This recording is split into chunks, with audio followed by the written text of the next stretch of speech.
Magandang gabi sa inyo mga kadiliman. Sana ay okay naman ang lahat. Pagpasensyahan niyo na po yung itsura ko ngayon at pasensya na rin kung ngayon lang ulit makakapag-upload. May kailangan lang kasi ayusin dahil sa bagong YouTube policies. Pero ngayon ay balik tayo sa pagkukwento. Hindi nga lang kasing dalas tulad ng dati. Pero gagawin nating consistent. Maraming salamat po pala sa paghihintay at patuloy ninyong suporta. Bali yung kwentong kababalaghan na ito ay karanasan ng dalawang OFWs mula sa Middle East. Pakinggan natin ang kwento.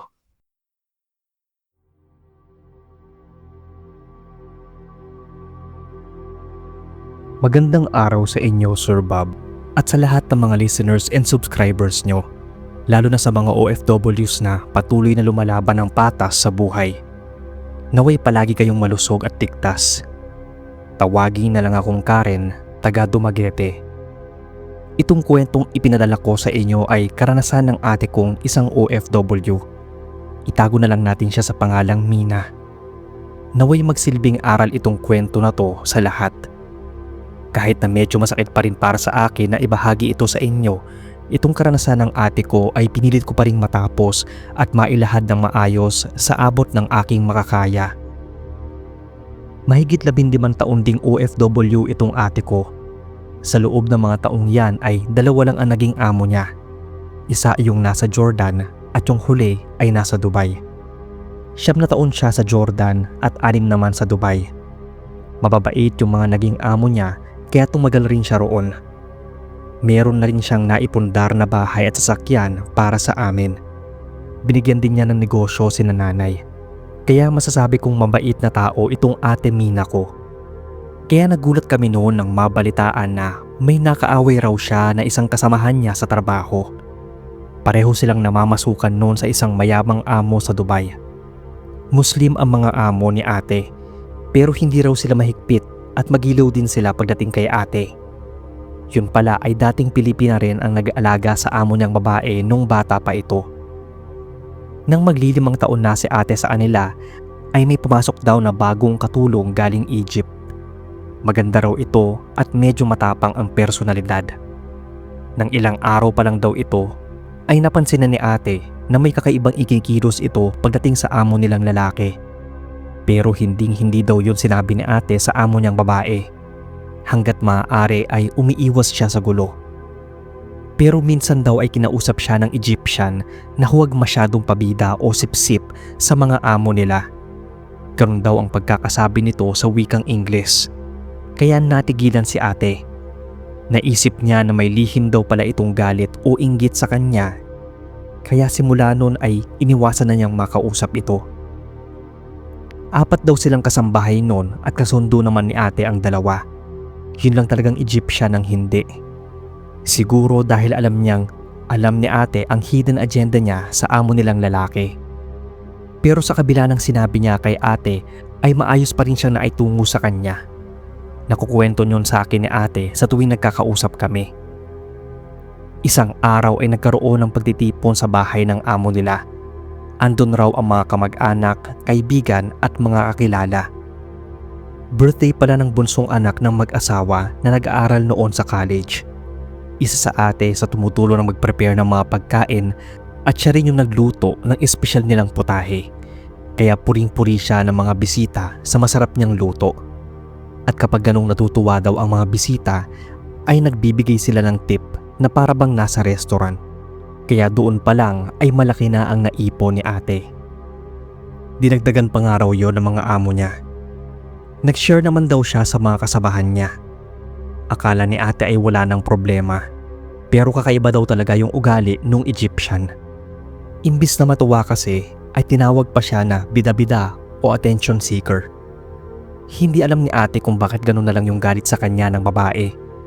Pero nasagot din yon nung magkwento yung isang kasamahan nila na naiinggit daw itong Egyptian sa treatment na natatanggap ni ate sa mga amo. Pero kung tutuusin ay mabait naman ang amo nila sa lahat. Sadyang threat lang at kakumpetensya ang tingin niya kay ate. Isang araw ay nagulat na lang siya dahil galit na galit daw yung amo nilang babae. Ang akala nga niya ay sa kanya dahil baka sinisiraan na siya ng Egyptian na to. Pero hindi, at sa Egyptian daw ito nagagalit. Yun pala ay nagkwento raw yung amo niyang lalaki sa asawa na parang inaakit daw siya ng Egyptian. Hindi raw kasi naglilihim ang mag-asawa sa isa't isa at loyal daw talaga yung amo niyang lalaki sa asawa nito. Pinagalitan nito yung Egyptian at pinagsabihan pero hindi pinaalis. Akala daw ng Egyptian ay si ate ang nagchuchu sa amo nilang babae, kaya kay ate daw binunto ng galit. Pero sinabi ng ate ko na hindi siya ang nagsabi, kaso lang ay ayaw nitong maniwala. Matapos daw ng kumprontasyon na yon ay hindi na mapalagay itong si Ate Mina. Hindi na siya maatulog ng maayos dahil parang may mga boses daw siyang naririnig. Biglang nawalan din daw siya ng ganang kumain sa hindi malamang dahilan. Inakala niyang overfatigue lang siya kaya kinailangan ng maayos na pahinga. Kaya nung nag-day off daw siya ay natulog lang siya ng natulog para makabawi ng lakas. Pero iba na yung pairamdam niya. Parang lalo siyang nanghina nun. Nang tumawag nga siya sa amin ay naikwento niya na hindi raw siya maatulog at makakain ng maayos. May nakikita rin siyang parang mga anino sa silid niya. Kaya nagsimula na siyang matakot nun. Isang madaling araw ay nagulat ako nang biglang tumawag si Ate Mina. Hindi ako makapaniwala sa itsura niya. Yung para bang mukha siyang adik. Nanlalalim at nanindilat ang mga mata. Nangingitim yung paligid ng mga mata niya at parang nangangatal siya sa takot. Tapos ay hindi siya gaanong makapagsalita dahil nanginginig yung mga labi niya. Pautal-utal niyang sinasabi sa akin na natatakot na raw siya sa silid niya. Ang dami raw aninong nagpapakita kahit wala namang ibang tao. Hindi na raw siya pinapatulog nun. Ayaw naman niyang magsumbong sa amo niya dahil baka hindi maniwala ang mga ito at mapasama lang siya. Napansin ko rin noon yung unti-unting pangangayayat niya, kaya sinabihan namin siyang magbakasyon muna dito sa Pilipinas. Ang tugon niya tatapusin na lang daw niya muna yung kontrata. 3 taon kasi yung naging kontrata niya noon, kaya may 1 taon pa siya para tapusin para sa pangalawang kontrata niya. Nang sunod ko siyang makausap ay bagsak na talaga yung katawan niya. Biglang humumpak yung pisngi at parang tumanda ng ilang taon yung itsura. Hindi na namin alam kung anong nangyayari sa kanya. Kahit ang amo nga daw niya noon ay nabahala na sa kanya, kaya pina-check up din siya sa ospital at pina-confine para maobserbahan. Maliban daw sa dehydration at malnutrition ay negative naman lahat ng results ng lab test niya. Kaya nagtataka rin daw yung mga amo niya kung ano ba talaga ang problema. Sinabihan pa raw siya noon na pwede naman siyang magbakasyon. Pero dahil may katigasan ng ulo ni ate at nangihinayang din siya sa sasahurin ay hindi agad siya umuwi. Napansin daw noon ni ate na hindi na siya gaanong inaaway ng Egyptian. Naging tahimik na ito. Pero nakikita daw ni ate yung mga pailalim nitong tingin sa kanya at ang mga nakakalokong pagngisi. Hanggang sa isang gabi, nagising na lang daw si ate na maraming kalmot at pasa sa katawan. Nagiiyak na raw siya. Lalo na at nakikita pa rin niya yung mga sinasabi niyang anino. Sa takot ay naikwento na niya sa amo ang dahilan ng hindi maayos na tulog at kawalan niya ng gana sa pagkain. That's why you need to go home and rest. Yun daw ang sabi ng mga amo niya. Inasikaso pa raw ng mga ito ang mga kailangan niya sa pag-uwi. Hinatid siya sa airport. Ganun daw siya kamahal ng mga amo niya kaya hindi niya maiwan-iwan. Pag-uwi ni ate sa Pinas ay nag-iyakan talaga kami nang makita siya. Awang-awa kami sa kalagayan niya. Grabe kasi yung pinayat niya kaya agad namin siyang pina-check up ulit nun. Nasabi ko rin na kailangan din niyang magpakonsulta sa isang psychiatrist. Baka dumadanas na siya ng mental at emotional distress. Pero nagtaka kami sa mga resulta, Sir Bob, dahil normal lang lahat.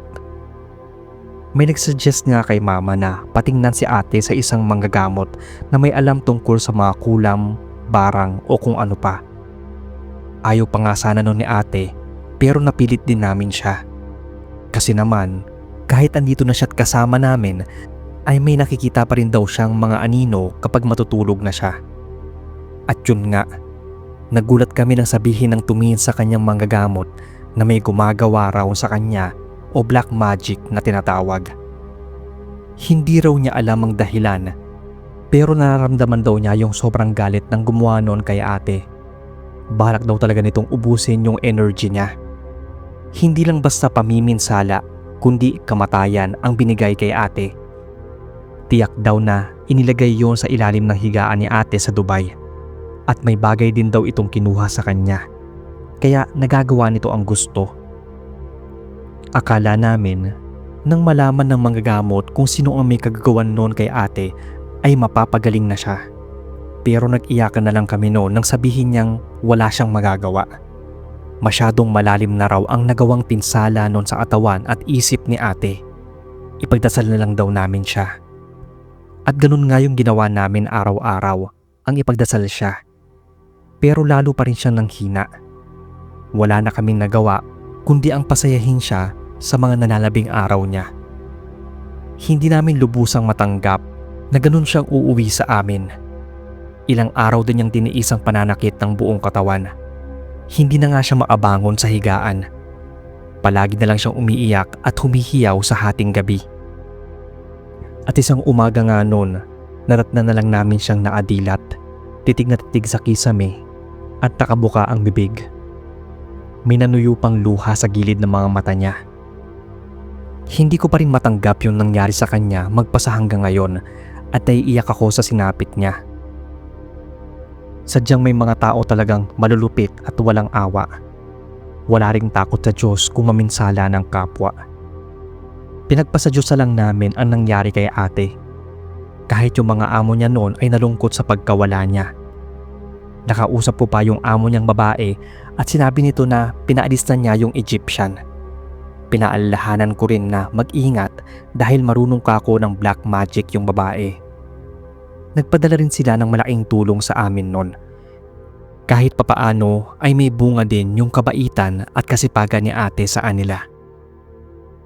Hanggang dito na lang po ang kwento ko, Sir Bob.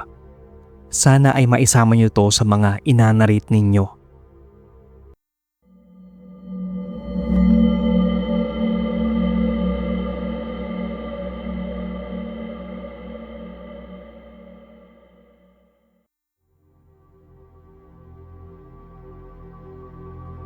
Hello sa inyo, Sir Bob, at sa lahat ng nakikinig ng Kadiliman Horror Stories.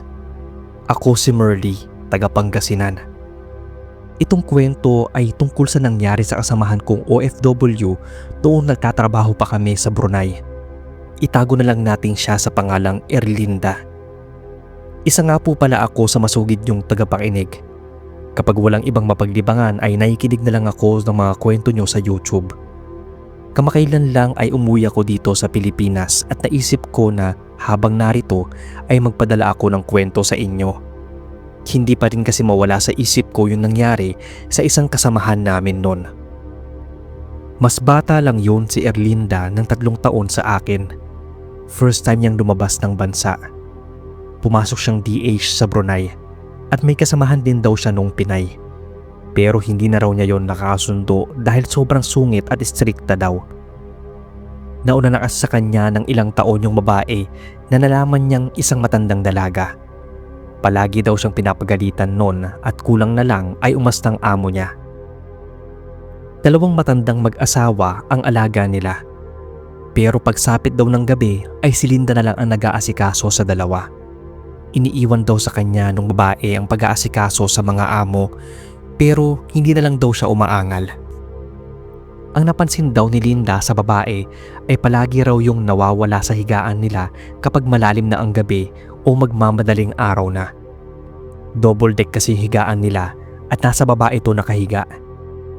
Minsan daw pag naiihi siya ay nakikita niyang wala sa higaan niya yung babae. Pero hinahayaan na lang daw niya kung anong trip nun. Isang araw ay nagtaka siya dahil pinaghanda siya ng bae. Nagluto daw kasi ito at gusto nitong ipatikim sa kanya. Natuwa naman itong si Linda at agad din daw niyang nilantakan yung pagkain. Ang akala nga niya ay dahil sa atakawan kaya subakit yung tiyan niya. Pero kakaibang sakit kasi yon. Humihilap daw pati yung sikmura niya. Buong gabi niyang naramdaman ito at kinaumagahan daw noon ay nagising siya na ang daming laway sa bibig niya. Agad raw siyang naligo. Ilang araw na raw lumipas ay hindi pa rin nawawala yung paghihilab ng sikmura niya. Nagsimula raw siyang makaramdam ng pagkatakam sa isang pagkaing hindi niya alam kung ano. Basta may hinahanap daw yung tiyan niya. Pero hindi niya alam kung ano yon, kaya nagpatuloy siya sa pag-crave ng pagkain na yon. Palagi nga raw siyang nagigising na naglalaway. Alam niya na may iba nang nangyayari sa katawan niya. Lumaki siya sa Visayas at nauso ang mga usap-usapan tungkol sa pangahawa o pagyanggaw. Taga-Samar naman yung babae. Kaya posibleng may lahi raw ito at unti-unti na siyang nahawaan. Nang mag-day off daw si Linda at nagpakita siya sa amin ay kinuwento niya ang naramdaman sa katawan. Buti na lang din at may kasama talaga kaming taga-aklan noon at manggagamot daw yung lola niya. Tinuruan daw sila kung paano magamot kapag nahawaan ka. Pinainom lang siya ng itlog na hilaw para daw maisuka niya yung pagkaing pinanhawa sa kanya. Sinunod daw yun ni Linda. At sa ilang araw daw niyang pag-inom ng hilaw na itlog ay nakasuka siya. Simula raw noon ay hindi na siya kumakain ng inaalok sa kanya ng babae o anumang niluluto nito. Akala raw ni Linda ay tatantanan na siya nito, pero isang gabi ay nagising na lang siya sa pakiramdam na may nakatingin sa kanya. Ganun na lang daw yung gulat at kilabot niya nang magisingang nakatunghay sa kanya itong babaeng kasama niya. Nandidilat at nanlilisik ang mga mata nito. Akala nga niya ay sasakmalin na siya, pero bigla daw itong lumabas ng silid nila. Pigil-pigil daw niya ang paghinga sa takot. Narinig na lang niya na impit na sumisigaw yung babae sa banyo. Nagtalukbong na lang daw siya ng kumot sa sobrang takot. Kinabukasan ay parang walang nangyari, pero napapansin niyang nanlalalim na yung gilid ng mga mata nung kasama niyang babae. Parang hindi raw ito natulog ng ilang araw. Nagsimula na naman daw itong magsungit sa kanya, pero hindi na lang daw niya pinapansin. Ingat na ingat din siya sa pag-inom at mga kinakain niya, dahil baka sa susunod ay lasunin na siya nito. May isang gabi na naman daw na nagisingan niya na wala sa higaan niya yung babae, kaya marahan daw niyang kinanap sa sala hanggang sa mapadpad siya sa kusina. Doon daw naaninag niya ang isang taong nakatayo at nakaharap sa lababo, yung parang may nilalantakan daw itong karne. Dinig daw niya ang pagnguya nito. Kinilabutan siya sa nakita, at sa takot daw na baka makita siya nito ay mabilis siyang bumalik sa silid niya at nagkunwaring tulog. Naramdaman daw niyang pumasok na yung babae, pero matagal pa bago yun humiga. Grabe yung naramdaman niyang kilabot, lalo at nakadilat daw ng kalahati ang isang mata niya at nakikita niyang naatingin lang daw ito sa kanya. Parang nag-iisip kung kakainin ba niya ito o hindi. Nagpatawa pa noon sa amin si Linda, pero halatang natatakot siya sa kasama. Basta sinabi namin noon na oras na galawin siya ng babae ay tawagan niya kami. Pero nagulat siya dahil isang araw nagpaalam daw yung kasamahan niya na uuwi ng Pilipinas. Kinuha pa raw noon yung numero niya.